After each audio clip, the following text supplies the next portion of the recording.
It's the secret sauce for longevity and endurance, but most over 50 cyclists are either riding too hard or too easy. They think easy means lazy and hard means progress. Is that you? Okay, confession time. Are you guilty of committing one of the 5 deadly training sins for over 50s?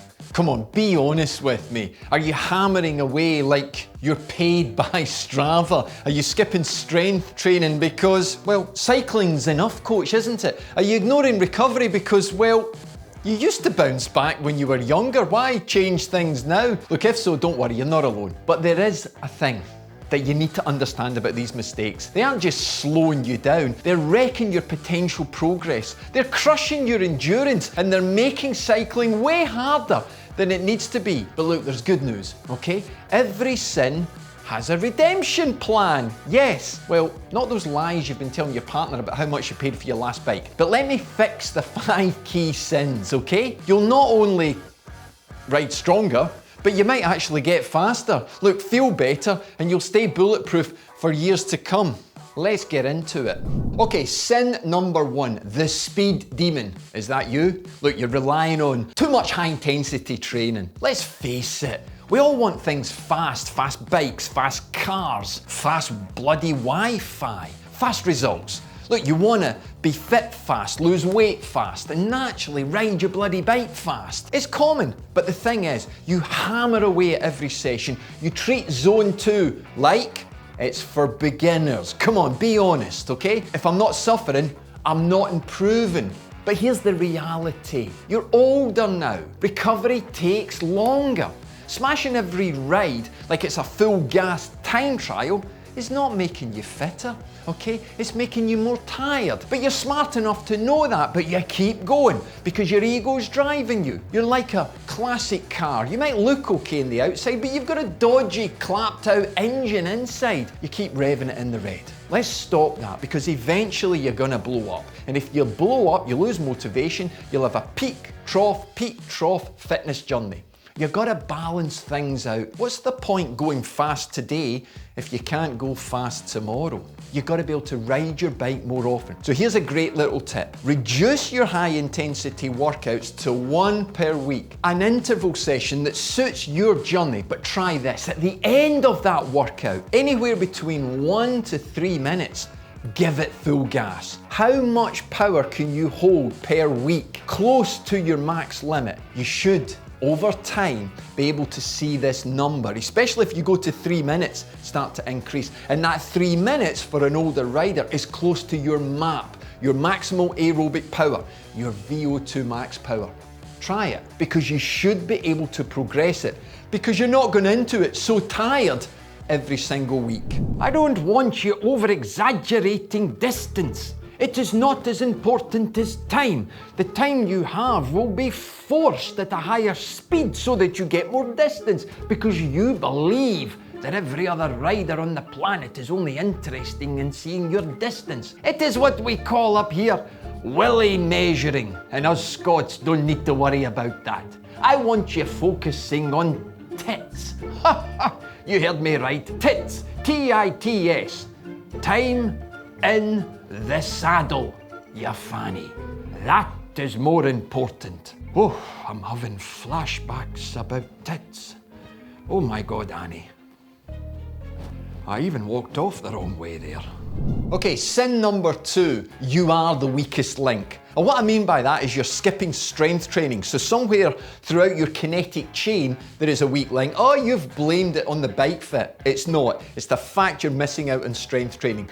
Picture an image of an old person. That person doesn't need to be you. You're smart enough to have lived to this age, so you know you can't build a house on a weak foundation. Well, if you're skipping strength training, that's exactly what you're doing to your own body. You see, after the age of 50, muscle loss speeds up fast, okay? And if you're not lifting, you're losing. And I don't mean going and bench pressing a bloody car. I mean body resistance work. Just a small few minutes a day is all you need. 2 sessions a week even to get you going. You see, the thing is, Resistance work allows you to boost testosterone. It allows you to build strength, even if it's just fibre recruitment goes up. It's super important because that posture that you have, even just to stand up and walk, is going to disappear as you get older. You need to fight, okay, to push up posture. Look, cycling's hard enough without your muscles ghosting you as well. Hey, Professor, what do you think about the speed demon? Aye, muscle! Yes, you should be aiming for at least 80% of your body's composition. Yes, even over the age of 50. Before you know it, you'll be invited to your next work's nude calendar. Just like me, I was recently March in Bullocks Are Not Bollocks farming calendar. Oh, it's a grand picture. Okay, time out for a second. I want to stop the world suffering, and I want to stop your children suffering, your partner suffering, even your dog suffering, because you're not progressing your fitness. And the time that you're investing into your training, you should be miles ahead of where you are now.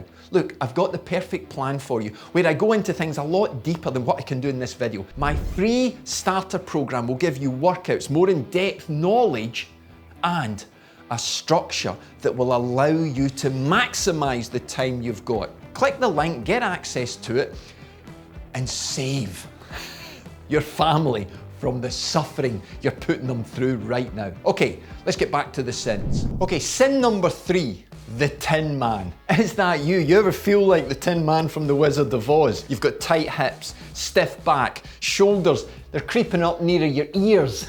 It's no surprise, look, cycling is amazing, but it turns you into a human question mark if you don't balance it out. You see, neglecting mobility doesn't just make you uncomfortable, it kills your power, it wrecks your bike position, and it makes injuries way more likely. Even sitting in your favourite chair after a long ride becomes uncomfortable.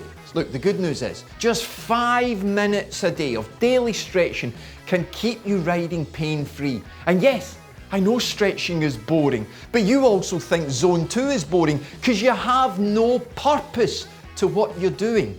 You need to dive into the why you're doing it. Sitting in a chair because your back hurts so much and deciding to retire early, that's also boring, and it's not for you. Tell them about how much time they spend you know where. Aye, coach. Did you know that statistics state that the average person is spending more time in the toilet, which usually means doom scrolling, or worse, than they would do doing mobility drills? I mean, that's ridiculous. And folks say they haven't got the time. You've got the time. You can start it now, day it today. Okay, sin number 4, the recovery rebel. Of course you're a bit of a rebel. Yeah, but the thing is, being a recovery rebel means you're a bit of a fanny boss. It's not just about having a day not cycling. That's not recovery. It's about everything you do off the bike. And I mean everything. You see, after 50, this stuff becomes even more important. Poor sleep, dodgy nutrition, not enough hydration. That's like trying to ride with a slow puncture. Sure, you can keep going for a little bit. I've gone tubeless, coach, now. Look, the thing is, eventually, it's going to grind you to a halt. Like, here's the deal. Quality sleep fuels performance. Proper nutrition fuels recovery. Hydration keeps everything running smoothly. So think of it like bike maintenance. Treat your body like you would treat your bike. And it won't let you down mid-ride. Hey, Professor, give them a really good tip about sleep that won't make them a fanny boss, okay? Aye, I would push the sleep. Number 1, I would have you focus just on the sleep. Try switching off. I mean, not just switching off your TV, I know that's a drug to you, but no workouts for at least 90 minutes before you go to your bed. Get yourself out of the fight or flight mode and get yourself into that rest and digest. If you improve your sleep, you will improve your fitness, your speed. You'll improve your mood, you miserable old git. I remember when we were on the island, it was only big Donald MacLeod that had a TV. And that old bugger, he would only let you watch it on a Saturday through the window. And he always turned it off when the lassies come on with their bikinis. Okay, sin number 5, the Zone 2 denier. Oh no, you're not. Yes, you are, okay? Look, the Zone 2 training is your secret sauce. It's the secret sauce for longevity and endurance, but most over 50 cyclists are either riding too hard or too easy. They think easy means lazy and hard means progress. Is that you? But the truth is, if you skip Zone 2, you're missing out on a huge long-term fitness bonus. A bonus. Think of it as that. You're investing small, consistent efforts every single day, and they will pay massive dividends to you. Yes, in the long run, if you keep investing every single day, learn where your Zone 2 is. Learn to control it, because trust me, it is the best, greatest investment you are making on a daily basis. Don't think of it as a slow ride, a lazy ride. Think of it as a great investment. It's not about what you can't do, it's about what you can do every single day. If you love cycling, then you've got to make this investment. Yeah, otherwise, you might as well take up golf. I'm here every single week, dropping content for you that will keep you spinning and keep you smiling. Hey, look, you take care. It's a pleasure to spend some time with you, but I'd love to spend some more. So hit that subscribe button.